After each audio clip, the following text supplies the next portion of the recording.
Mutton রান্না করব। তো মাটন রান্না করার জন্য কি কি নিছি দেখে নাও। টমেটো নিছি, পেঁয়াজ নিছি, রসুন নিছি, আদা নিছি, আদা রসুন একসাথে পেস্ট করে নেব, আর পেঁয়াজ তেলের করে দিয়ে দেব, আর টমেটোও পেস্ট করে নেব। 1 চামচ হলদি দিয়ে দেব,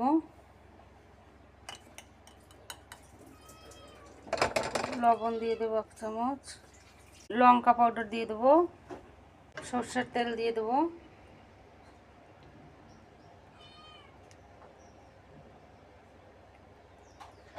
রসুন আর আদা পেস্ট দিয়ে দেব।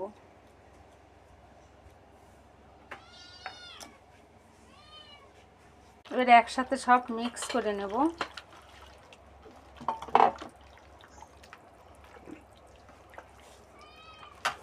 সরষের তেল দিয়ে দেব,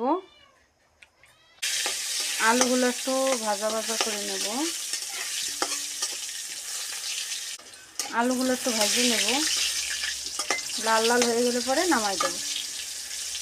আলু ভাজা তেলেই জিরা দিয়ে দেব, গোটা জিরা, তেজপাতা দিয়ে দেবো। পেঁয়াজ ভাজা হয়ে গেছে, এখন আমি মাংসটা দিয়ে দেব।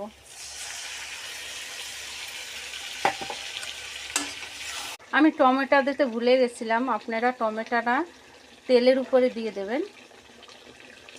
টমেটো দিয়ে দিছি, টমেটোর পেস্ট দিয়ে দিছি।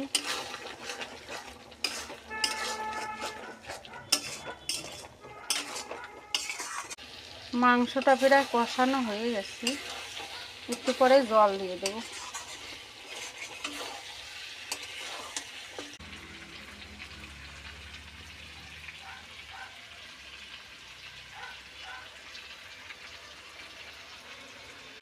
কষানো হয়ে গেছে, এখন আমি জল দিয়ে দেব মাংসতে। আলুগুলো দিয়ে দেবো, ভাজা আলু। মাংস প্রায় হয়ে গেছে, এখন কাজুর পেস্ট দিয়ে দিচ্ছি।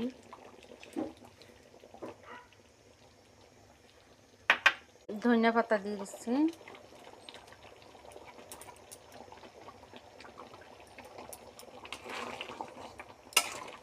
গরম মশলা দিয়ে দেবো।